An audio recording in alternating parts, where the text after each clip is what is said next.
اس موقع پر ہم تاجدار حافظ آباد حضرت خطیب الاسلام پیر سید شبیر حسین شاہ صاحب رحمت اللہ تعالی علیہ کے خانوادہ سے ان کی والدہ ماجدہ اور شاہ جی قبلہ کی اہلیہ محترمہ کے ایصال ثواب کے اس سلسلہ چہلم میں تعزیتی طور پر حاضر ہیں، اور یقیناً یہ مرکز عقائد اور نظریات کے تحفظ سے لے کر دین اسلام کی ترویج و اشاعت تک اس کا ایک ایسا مقام اور مرتبہ ہے دنیا میں ذمہ داری کے اعتبار سے جس کی حساسیت اور اہمیت محراب و منبر سے جڑا ہوا ہر فرد بخوبی جانتا ہے۔ جیسا کہ سید فیض الحسن شاہ صاحب نے ارشاد فرمایا، ہمیں اس سلسلے کو اتنا آگے بڑھانا ہے کہ اس وقت جو عالمی استعماری قوتیں ہیں وہ جس شدت کے ساتھ اسلام کے حسین پہلوؤں کو کاٹنے کی کوشش میں مصروف ہیں، محراب و منبر کو اس سے بڑھ کر آگے اسلام کی ان عظمتوں کو نئی نسل کے دل و دماغ تک منتقل کرنا ہے تاکہ الحاد جیسا غلیظ اور ناپاک سور وہ اپنی موت مرے۔ اس وقت سب سے بڑی دین دشمن قوتوں کی جو چال ہے وہ یہ ہے کہ وہ اسلام کو تنہا کر کے اس کو کمزور دنیا میں ثابت کرنا چاہ رہے کہ صرف اس کو عبادت محمول کر کے تو اس کا نظام محدود کیا جائے۔ اسلام کائنات کا وہ مقدس ترین اور حسین عالمگیر دین ہے جس نے سب سے پہلے رشتوں کے تقدس کو بحال کیا اور رشتوں کے تقدس کو پروان چڑھایا۔ انہی رشتوں کے حسین اور پاکیزہ اصولوں کو اگر آج دنیا دیکھنا اور جاننا چاہتی ہے تو وہ دین اسلام کے زرین اور پاکیزہ عالمگیر نظام میں ہی موجود ہیں۔ سیدنا کلیم اللہ علیہ السلام بارگاہ قدس میں عرض کرتے ہیں، پروردگار تو مالک خالق رازق ہے، جس طرح کڑوی زمین سے اگنے والے درخت سے میٹھے پھل دیتا ہے، سمندروں سے ہیرے جواہرات اور پہاڑوں سے تو سونے جیسی دولت بخشتا ہے، انسان کے لیے تو نے یہ جو سسٹم قائم کیا ہے اس کے پیچھے کیا حکمتیں ہیں؟ تو چاہتا تو درختوں سے، زمین سے، آسمان سے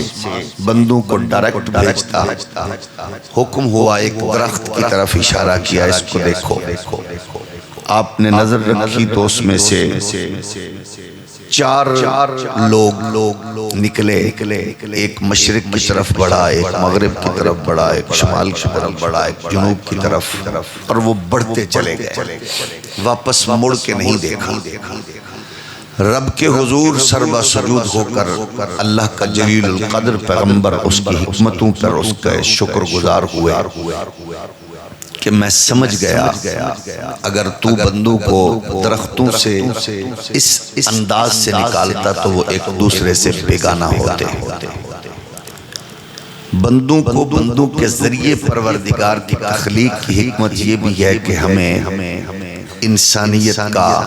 اور رشتوں کا زیادہ سے زیادہ احساس ہو۔ اور ان رشتوں میں سب سے معتبر رشتے دو ہیں، ایک ماں کا، ایک باپ کا۔ ان دونوں رشتوں کی کوالٹی یہ ہے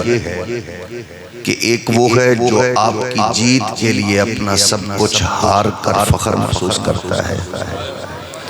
اور ایک وہ ہے جس کی ہر دعا کا تعلق ہمیشہ آپ کی جیت سے ہوتا ہے۔ تو ان دونوں رشتوں کو ہارنے نہ دیجیے۔ آپ کی کامیابی ان کی خوشی کا باعث ہو۔ بدبخت ہے وہ اولاد کہ جو اعلیٰ عہدے پر ہو اور ان پڑھ ماں باپ اس کے سامنے اونچا نہ بولیں کہ تے پتر ناراض نہ ہو جائے۔ خوش بخت ہے وہ اولاد کہ جس کے سامنے اس کے والدین بات کرتے ہوئے اپنے آپ کو بادشاہ محسوس کریں۔ تو ہم سب کی ذمہ داری ہے کہ ہم ان رشتوں کو اس انداز سے پروان چڑھائیں کہ کفر کے پاس باقی سب کچھ ہے، رشتوں کا احترام و حیا مغرب میں ختم ہو چکا ہے،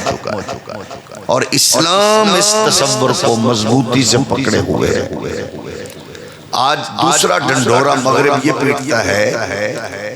وہ کارڈ جب کھیلتا ہے، ہمیں تو کہا جاتا ہے مذہبی کارڈ نہیں کھیلنے دیں گے، اور ان کا حق بھی بنتا ہے۔ نچن گامن والی دے پتر دا حق کہ وہ کارڈ نہ کھیلن دے گا، جنہوں ماں نے لوری اسلام دی نہیں دیتی ہو دا کی کام میں اسلامی کارڈ کھیلنا۔ سود خور، زانی، شرابی، حرام خور کا کیا تک بنتا ہے کہ وہ مذہبی کارڈ کھیلے؟ ہم کہتے ہیں کہ ہماری تربیت میں دین ہے، ہماری فکر میں دین ہے، ہماری سوچ میں دین ہے، اور ہم وہی کام کریں گے جو مصطفیٰ کا دین ہے۔ بھئی جس کا فخر ہی دین ہے، جس کی عزت ہی دین ہے، جس کا وقار ہی دین ہے، تو وہ بات اسلام کی ہر موقع، ہر فورم، ہر موڑ پر کریں گے۔ آج مغرب یہ کارڈ کھیلتا ہے، جب بات عورت کی آتی تو عورت کارڈ استعمال کرتے ہوئے کہتا ہے پاک یہ جو اسلام میں تو اس کا یہ نہیں ہے اور فلاں نہیں ہے۔ اس دنیا کے اس نظام کو بھی ہم نے بتانا ہے کہ ہم اس عالمگیر احکامات کے تابع ہیں جو کہہ رہے ہیں من عمل صالحا من ذکر او انثی۔ اس میں تخصیص بھی نہیں کی گئی۔ اللہ کے اس پاکیزہ نظام اور احکامات کو ماننے والا اور عمل کرنے والا کس قدر اعلیٰ ہے۔ فرمایا من ذکر او انثی وہو مؤمن فلنحیینہ حیاتا طیبہ۔ اس کی پاکیزہ زندگی ہے اس کے اس حسین عمل کے پیش نظر جو حسین عمل وہ دنیا میں کرتا ہے۔ اپنے حسین اعمال سے زندگی کو اور معاشرے کو حسین بنائیے،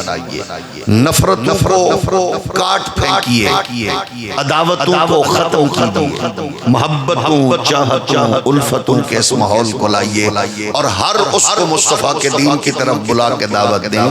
میرے مصطفیٰ کا دین ہے جس نے رسول مکرم خود فرماتے ہیں وہی عورت جس کے کارڈ کو آج کھیل کے اسلام کو تنہا کرنے کی اور نشانہ بنانے کی کوشش ہے، اسی پیغمبر نے ارشاد فرمایا خدیجہ میری بیوی ہے، میں اتنا راضی ہوں وہ مجھ سے میری جلد بھی مانگتی تو میں پیش اس سے بڑا احترام کیا ہوگا۔ وہ نبی اس خاتون کے لیے، اپنی شہزادی کے لیے، لخت جگر کے لیے آئے تو استقبال کر کے اپنی جگہ پہ بٹھائے، میرے جگر کا ٹکڑا ہے۔ یہ رشتوں کے سے بیگانہ بیچارے لادین لوگوں کو کیا پتا۔ وہی پاک پیغمبر فرماتے ہیں جب حضرت حلیمہ کی بیٹی آتی ہے تو حضور فرماتے ہیں بہن تو ایویں سفر کیتے نہیں، تو پیغام بھیج دیں دی محمد تیرے اس پیغام دا مل پا دے دے۔ لوگوں کو پتہ چل جاندہ کہ بہن دا مقام کیا ہے۔ وہ دین جس نے جنت ماں کے قدموں تلے رکھ لی ہے۔ آپ نے اور میں نے اسی اسلام کی نمائندگی کرتے ہوئے ہر فرد کو آج کا الہاد پوری طاقت کے ساتھ آپ پر وہ جلغار کرنے کی پوزیشن میں ہے۔ وہ آپ کی نئی نسل کو نشانہ بنا چکا ہے، وہ آپ کو ہائی جیک کرنا چاہتا ہے، لیکن محراب و منبر الحمدللہ جس ذمہ داری اور اور احساس کے ساتھ یہ ڈیوٹی دے رہا تھا۔ انہی رشتوں کے حسن کو، محبت کو پروان چڑھاتے ہوئے ہم اپنی اس ذمہ داری کا احساس کرتے ہوئے اسلام کی ترویج و اشاعت اور عقائد و نظریات کے تحفظ کا سلسلہ محراب و منبر سے اسی طرح جاری رکھیں گے جس طرح مجھ سے قبل شاہ جی نے کہا۔ یقیناً یہ وہ مرکز ہے جس سے بہت کچھ سیکھا ہے اور سیکھ رہے ہیں۔ اسی خوبصورت مرکز میں ہم دنیا اسلام کو یہ عرض کرنا چاہتے ہیں کہ خطیب اسلام سید شبیر حسین حافظ آبادی، جو یقیناً اہل اسلام نے جسے تاجدار حافظ آباد کہا، اور انہوں نے عقائد و نظریات کے اعتبار سے، دین اسلام کی ترویج و اشاعت کے اعتبار سے جو حق ادا کیا ہے، ہماری نسلیں اور آنے والے بچے بھی ہمیشہ کہیں گے تاجدار حافظ آباد سید شبیر۔